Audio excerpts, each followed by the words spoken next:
Aujourd'hui, je vais partager avec vous une superbe recette d'un pain inratable, fondant en bouche et léger comme un nuage.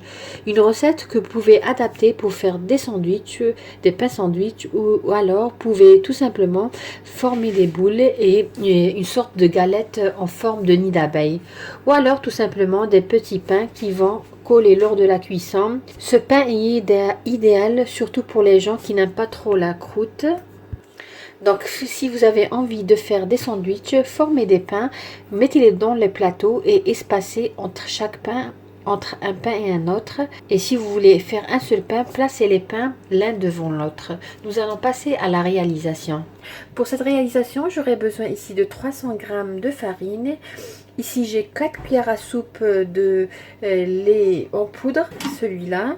C'est celui que j'utilise. J'ai aussi bien sûr du sel, à peu près un quart d'une cuillère à café. J'ai ici 3 cuillères à soupe de beurre à température ambiante. J'ai 200 ml à peu près d'eau tiède, mais bien sûr cela dépendra de la nature de votre farine. Ça se pourrait que vous pouvez utiliser plus ou moins. J'ai ici 2 cuillères à café de sucre et 1 cuillère à café un quart de levure boulangère et de l'huile tout à l'heure pour la pâte. Nous allons passer à la réalisation du pain. Dans la cuve du pétrin, je vais mettre 200 ml d'eau tiède. Comme je vous ai dit, ça se pourrait qu'on aura besoin de plus par la suite. Je vais mettre la levure boulangère.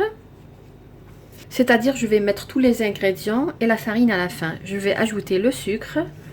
Je vais ajouter le lait en poudre. Ça va jouer le rôle de l'améliorant. Et je vais ajouter aussi à peu près un quart d'une cuillère à café de sel. Je vais bien mélanger les ingrédients et nous allons incorporer progressivement la farine.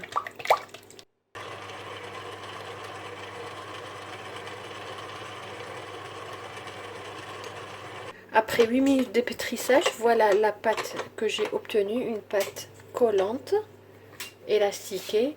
Là, je vais incorporer les 3 cuillères à soupe de beurre jusqu'à ce que la pâte devienne homogène. Elle deviendra lisse et élastique, surtout élastiquée.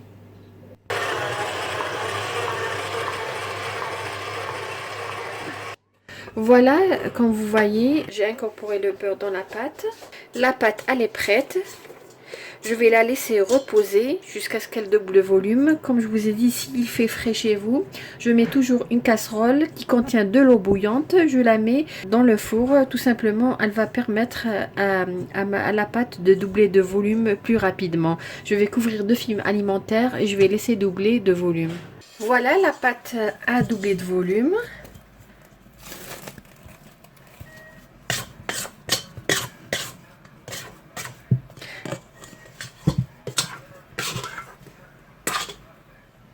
À l'aide d'un coupe-pâte, je vais partager la pâte.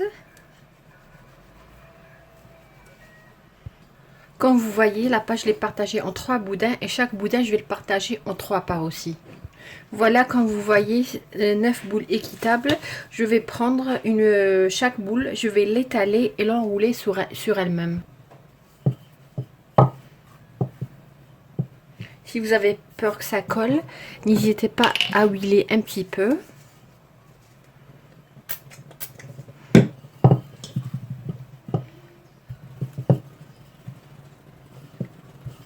Je vais l'enrouler sur elle-même.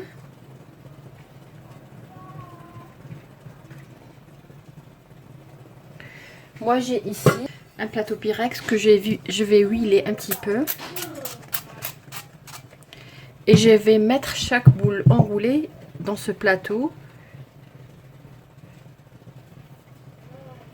Je vais prendre une autre boule que je vais étaler aussi.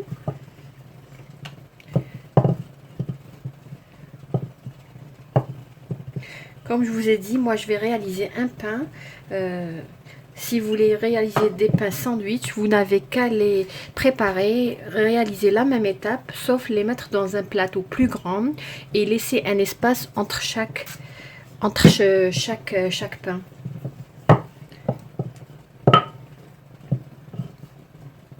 Voilà, comme vous voyez, c'est très facile, c'est un pain très facile à réaliser. Moi, je vais terminer le reste. Et nous allons les voir tout à l'heure dans le plateau. Nous allons les remettre dans le four. Comme je vous ai dit, moi, pour ce qui est... quand il fait chaud, c'est bon. Mais quand il fait un petit peu frais, je mets la pâte, toutes sortes de pâtes, à l'intérieur du four. Vous pouvez préchauffer votre four à 90 degrés pendant 2-3 minutes et mettre tout simplement vos pains à l'intérieur ou la pâte, ou tout simplement, comme je vous ai dit, la méthode de la casserole qui contient de l'eau bouillante. Je vous avais dit que j'avais partagé la pâte en neuf. La dernière bouche, je vais la laisser, je vais la mettre dans un autre plateau, c'est-à-dire pour vous montrer comment ça va se présenter pour un pain sandwich. Mes pains sont prêts, comme vous voyez. Je vais les mettre pour doubler de volume une autre fois. Nous verrons tout à l'heure les pains avant de les mettre au four. Nous allons bien sûr les badigeonner avec un mélange de jaune d'œuf et de lait afin de leur donner une belle couleur à la cuisson. Voilà, comme vous voyez, il a doublé de volume. C'est devenu comme un seul pain. C'était le but. Pour l'autre que j'avais mis de côté, la voilà. Celle-là, c'est juste pour vous montrer quand vous avez envie de réaliser des pains sandwich ou tout simplement des pains pour doc. Moi personnellement, je le réalise à la maison. Ils sont très très bons. Là, j'ai pris un jaune d'œuf et un peu de lait. Je vais badigeonner la surface du pain. Voilà, j'avais déjà allumé le four à 180 degrés, entre 170 à 180 degrés. Comme je vous ai dit, pour le pain, je l'ai laissé lever à peu près 60 minutes. Comme je vous ai dit, là, je vais l'enfourner entre 170 à 180 degrés. Alors moi, j'ai un four à ventilo. Le pain prend une couleur rapidement. Si c'est le même cas, pardon.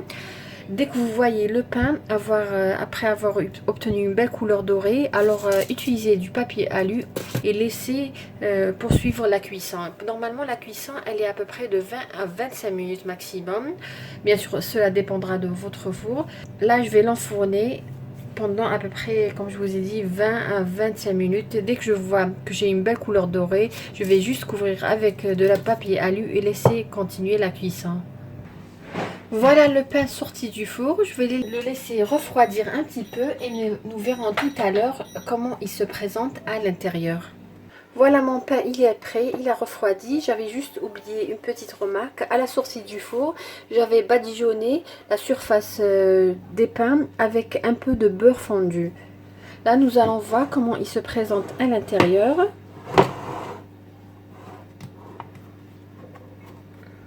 Voilà, je vais juste zoomer un petit peu pour que vous puissiez bien voir.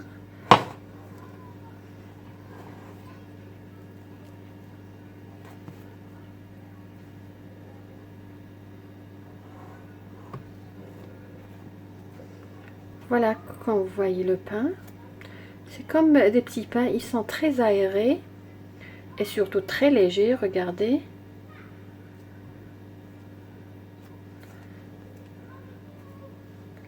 Il reprend sa forme, un pain très très léger, comme vous voyez, et surtout très très bon. On dirait même que c'est des petits pains. D'ailleurs, ça me donne une idée. Voilà, belle dorure, belle cuisson, très aéré. Un pain que je vous conseille. Vous pouvez l'utiliser, comme je vous ai dit, même dans des moules, comment dirais-je, des moules à cake, les moules longs. Vous pouvez mettre à peu près, comme vous voyez ici, vous pouvez même mettre 4 boules. Alors le pain sera un peu plus élevé, comme vous voyez ici. J'avais utilisé un moule un peu grand, mais sinon, vous pouvez tout simplement, si vous voulez des petites boules, alors boules bien bombées, vous pouvez tout simplement cette quantité que j'avais utilisée dans ce moule. Alors tout simplement, chaque boule, vous la divisez aussi en deux. Ça vous donne une très très belle, un très très beau pain, une belle texture aussi. Alors encore une fois, voilà. Là, on voit comment il se présente à l'intérieur. Voilà, il est presque feuilleté, bien aéré. Ils sont très très bons. J'aurais aimé vous montrer le morceau que j'avais gardé pour vous montrer comment pour les hot dogs, les pains hot dogs, mais apparemment mon fils n'a pas attendu qu'il refroidisse. Il a vu juste à la sortie du four, il a pris le pain et il s'est envolé avec. Alors voilà, j'espère que vous avez aimé cette recette d'aujourd'hui et que vous allez la réaliser. Un pain, quand vous voyez, très léger, un pain idéal aussi lors du mois de Ramadan. Quand vous voyez, c'est une bonne quantité, 300 grammes. Ça vous donne à peu près un plateau de 24 cm sur 30 à peu près. Comme je vous ai dit, n'hésitez pas à le préparer. Il est très léger et surtout avec un résultat garanti et un très beau pain aéré et trop bon. J'espère que la recette d'aujourd'hui vous a plu. J'espère que vous allez réaliser cette recette. Et si c'est le cas, n'hésitez pas à envoyer des photos. Si vous êtes nouvelle, n'oubliez pas de vous abonner. Et si vous aimez bien sûr nos vidéos, abonnez-vous, activez la cloche. Et attendez d'autres nouvelles recettes à venir. Et si vous êtes déjà abonné, n'oubliez pas comme toujours de cliquer j'aime, de liker ma vidéo bien sûr, si vous aimez ce que j'ai réalisé aujourd'hui. Aussi de me laisser un commentaire si vous avez des questions, n'hésitez pas à les poser.